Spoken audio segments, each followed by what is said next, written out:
Bonjour à toutes et à tous. Alors c'est un réel plaisir de vous accueillir ici au siège de la FSUS-NUPP pour ce colloque qui pour nous est un colloque essentiel, entièrement consacré aux questions de genre et à la construction de l'égalité entre les filles et les garçons dans le cadre scolaire. Alors, votre présence en nombre témoigne de la force de notre conviction collective, qui est celle d'une école qui doit être fondamentalement un levier d'émancipation. Les enjeux ne sont pas marginaux. Ces enjeux, ils sont au cœur de notre quotidien professionnel. Car l'école, c'est le lieu où se forgent les représentations et une partie de l'avenir de nos élèves. Chaque enfant doit pouvoir rêver et tracer son chemin sans le poids d'un frein lié au genre, lié à son genre. L'égalité des genres, ce n'est pas une option. C'est un sujet qui est au cœur même de notre mission d'éducation. La recherche, clairement, est sans appel. Les inégalités entre les filles et les garçons ne sont pas une fatalité naturelle. Elles s'insinuent subtilement, portées par les modèles sociaux, les attentes inconscientes, les images et les gestes quotidiens. C'est pourquoi dans nos cours de récréation, dans nos salles de classe, notre devoir, c'est de les déconstruire et de les transformer en profondeur. Interroger les stéréotypes, c'est décortiquer ce qui, aujourd'hui encore, oriente les choix d'orientation, limite les ambitions ou influence les comportements. Alors oui, malgré les avancées, les prises de conscience, des écarts criants persistent encore dans les interactions, dans les choix des filières, et jusque dans nos propres attentes. Aborder ces questions génère parfois des débats, enfin même souvent, génère souvent des débats, voire parfois des résistances. Alors l'ambition de ce colloque, c'est précisément de créer un espace de formation, un espace de réflexion critique, et puis d'échange de pratiques pour que chacune et chacun puisse enrichir sa compréhension et son action. Pour que l'égalité entre les filles et les garçons soit réelle, cela demande des moyens. Alors, qu'est-ce qu'on entend par moyens en tant que professionnel? Il nous faut du temps libéré pour discuter, pour échanger, pour faire des projets. Il nous faut de la formation continue, une formation continue solide. Et puis aussi, un engagement institutionnel réel et sans ambiguïté. Et sur ce dernier point, nous sommes très loin de l'objectif. L'éducation nationale doit faire de l'égalité une priorité de sa politique éducative. Et non un simple affichage, comme on le constate trop souvent. C'est d'ailleurs, par exemple, le cas, et je crois qu'il en sera question aujourd'hui, avec le plan Filles et Maths. Défendre une école publique et émancipatrice en exigeant les conditions d'enseignement qui permettent de conjuguer égalité et réussite de tous les élèves, c'est là le sens de l'action syndicale de la FSUS-NUPP. Aujourd'hui, nous allons croiser des regards essentiels, celui des enseignantes et enseignants, celui des chercheuses et chercheurs. Merci à elles et à eux d'avoir répondu présentes. Nous sommes ravis, honorés de leur présence. Et puis, ce sera aussi celui le regard des militantes et militants, celui de donc tous les acteurs et toutes les actrices de terrain. Ensemble, nous chercherons à mieux comprendre comment les rapports de genre traversent nos formations et nos pratiques professionnelles et comment agir concrètement pour garantir à chaque élève sa juste place à l'école, mais aussi dans la société. Je nous souhaite un bon colloque et des débats riches et constructifs. Faisons de cette journée un moment de partage, de réflexion et puis surtout d'élan collectif, fidèle à nos valeurs émancipatrices.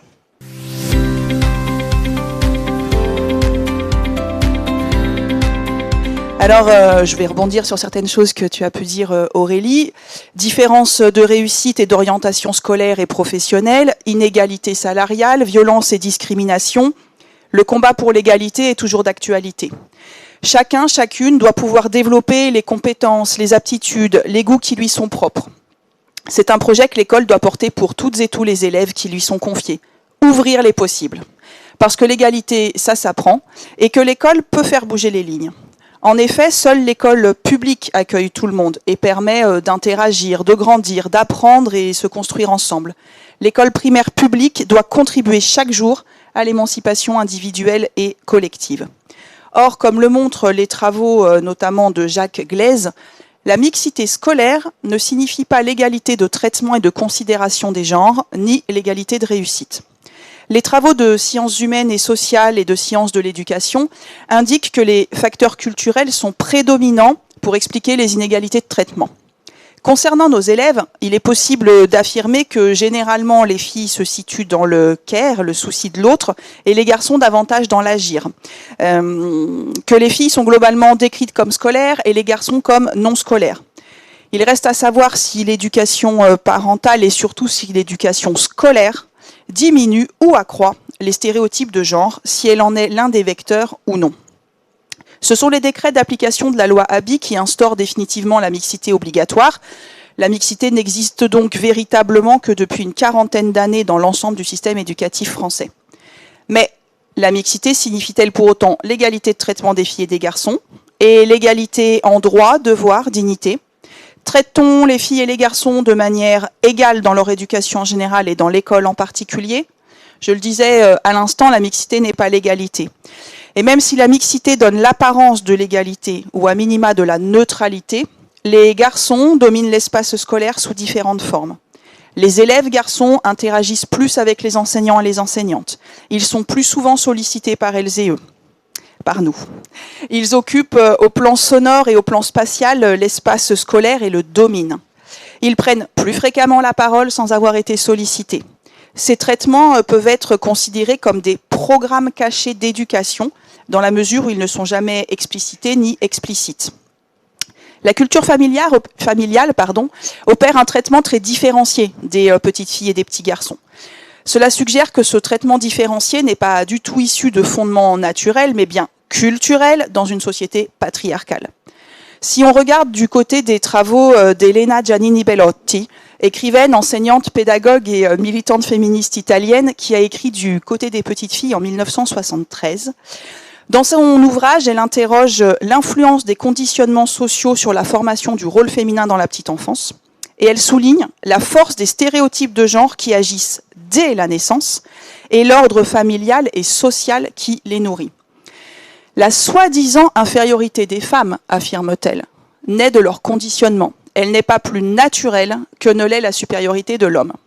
Et si l'éducation ne visait qu'à développer les qualités humaines de l'enfant, sans tenir compte de son sexe, cette inégalité s'effacerait d'elle-même. Elle soulignait déjà qu'il est possible de modifier les causes sociales et culturelles qui seraient à l'origine des différences entre les sexes, entre les genres, mais avant d'essayer de les changer, il est nécessaire de les connaître afin de casser la chaîne des conditionnements qui se nouent de façon presque immuable d'une génération à l'autre. Et prendre conscience des conditionnements subis pour ne pas les reproduire et en même temps se rendre compte qu'ils peuvent être modifiés.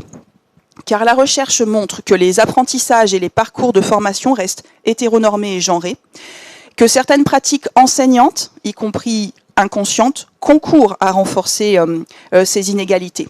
Il s'agit donc d'identifier ces multiples programmes cachés d'éducation mis en œuvre dès la petite section de maternelle qui conditionnent des comportements différenciés des élèves garçons et des élèves filles. Evelyne Daréou parle d'ailleurs de la fabrication d'élèves filles et d'élèves garçons. À titre d'exemple, parmi de nombreux programmes cachés d'éducation, on peut constater que dans un cours de mathématiques, l'enseignante pose des questions plus complexes aux garçons qu'aux filles, alors que nous posons des questions plus complexes aux garçons qu'aux filles, que nous faisons plus de remarques d'ordre disciplinaire, mais aussi cognitive aux garçons qu'aux filles. Les filles et les garçons ne sont pas punis de la même manière, ni pour les mêmes types de fautes. En EPS, autre exemple, généralement, quand il s'agit de constituer des groupes de niveau, eh bien, en général, il va y avoir un groupe fort constitué essentiellement de garçons et un groupe faible composé essentiellement de filles. Et on pourrait ajouter d'autres exemples, mais Céline y reviendra notamment sur la question des mathématiques. Donc, il s'agit bien pour nous d'ouvrir tout court le champ des possibles pour chaque élève, en lui permettant de ne pas se satisfaire d'une position assignée par l'histoire, la mémoire, les traditions, la société et la culture en général.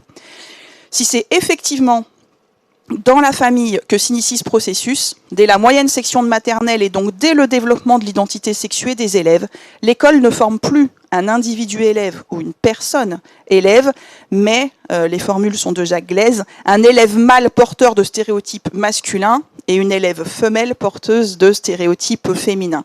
Ce processus inégalitaire crée ensuite des situations de discrimination. Je pense qu'on aura aussi l'occasion d'y revenir aujourd'hui. Donc la prise de conscience dans le domaine de l'enseignement et de l'école de ces stéréotypes et de ces programmes cachés d'éducation doit conduire à mettre en œuvre des formations permettant réellement de lutter contre la reproduction de ces inégalités. Le genre est donc social, culturel, historisé, il est construit. Or, ce qui est construit peut être déconstruit. Et il y a urgence, car toutes les enquêtes montrent une aggravation des inégalités filles-garçons dès le plus jeune âge, particulièrement en mathématiques, au désavantage des filles, ce qui contribue à la perpétuation du système patriarcal. Et je te laisse poursuivre. Sarah vient de le dire, effectivement, la question des mathématiques en particulier est actuellement une question vive pour ce qui est des apprentissages et des écarts d'apprentissage entre les filles et les garçons. Toutes les études le montrent, les écarts de réussite entre les filles et les garçons, inexistants à l'entrée de CP, voire légèrement en faveur des filles, deviennent dès le CE1 en faveur des garçons et ils se creusent tout au long de la scolarité. Si on observe la courbe de ces écarts aux évaluations nationales en 6e, depuis 2017, on observe même que cet écart a augmenté de 7 points en 7 ans. Les résultats des filles étant restés au même niveau, c'est ceux des garçons qui se sont améliorés. Ce constat est mis en avant par une note de l'Institut des politiques publiques de janvier 2024 sur le décrochage des filles en mathématiques, dans laquelle on peut lire que les écarts en mathématiques en faveur des garçons, apparaît en milieu d'année en CP et se creuse en début de CE1. Les filles en un an perdent en moyenne 6 rangs par rapport aux garçons durant cette première année. L'IPP écrit aussi que l'évolution des écarts en mathématiques entre les garçons et les filles s'observe dans toutes les catégories sociales, dans toutes les configurations familiales et sur l'ensemble du territoire. Mais le décrochage des filles par rapport aux garçons est moins important dans une classe qui inclut majoritairement des filles et quand la personne qui enseigne est une femme plutôt qu'un homme, mais aussi quand l'école est localisée en REP+. Ce rapport n'est pas le seul à montrer ces écarts. C'est aussi le cas du rapport de l'an dernier que vous avez peut-être vu passer, le rapport Filles et mathématiques, lutter contre les stéréotypes et ouvrir le champ des possibles, publié conjointement par l'Inspection générale des finances et l'Inspection générale de l'éducation, du sport et de la recherche. Celui-ci pointe en plus l'impact économique de la sous-représentation des femmes dans les métiers les plus rémunérateurs, mais aussi prive la société de l'apport d'ingénieurs, de chercheuses, d'innovatrices, dont les effets sur la croissance économique de notre pays sont de l'ordre de 10 milliards d'euros par an. Selon ce rapport, cette sous-représentation est due majoritairement aux stéréotypes de genre qui engendrent pour les filles un manque de confiance en soi et un sentiment de ne pas être à sa place. C'est sur ces bases que la ministre de l'Éducation nationale de l'époque, souvenez-vous, c'était Elisabeth Borne, en mai 2000 dernier, dévoile le plan filles et maths pour que les jeunes filles prennent toute leur place dans les métiers de l'ingénieur et du numérique. Ce plan est divisé en 3 piliers. C'est le premier pilier auquel je vais m'intéresser là, qui s'appelle « Former et sensibiliser les personnels de l'éducation nationale ». La première mesure de ce pilier, je ne sais pas si vous vous en souvenez, elle devait être organisée avant le 15 septembre dans toutes les écoles et établissements. Il s'agissait de faire bénéficier aux enseignantes et aux enseignants de 2 heures de sensibilisation au biais de genre dans leur pratique. Et cette sensibilisation était animée par les directrices et les directeurs, devaient. Les directrices et les directeurs, pour ce faire, alors là je vous donne un exemple de ce qui a été proposé aux directrices et directeurs de l'Académie de Nantes. Ils et elles ont reçu un mail courant juillet qui contenait un pas à pas qui organisait 2 temps d'activité d'1 heure pour sensibiliser leurs collègues et un lien vers la page EduScol. Cette page, si elle contient de nombreuses ressources qui sont intéressantes, des rapports, des statistiques de réussite, des grilles d'analyse de pratique, des outils pédagogiques, et qui devait contenir une vidéo de présentation. Cette vidéo n'a été mise que la veille de la rentrée quasiment sur le site. En fait, il nous apparaissait impossible que les directrices et les directeurs, sans ayant reçu une réelle formation déjà, n'étant pas en plus formateurs, formatrices, puissent faire ces temps de sensibilisation dans leurs écoles. C'est d'autant plus avant le 15 septembre. Finalement, ils n'ont quasiment pas eu lieu. Deuxième mesure du pilier, numéro 1, un plan pluriannuel de formation. Donc ça nous semble déjà beaucoup plus à la hauteur des enjeux, mais dans ce plan pluriannuel ne sont prévues que 2 journées de formation par enseignant.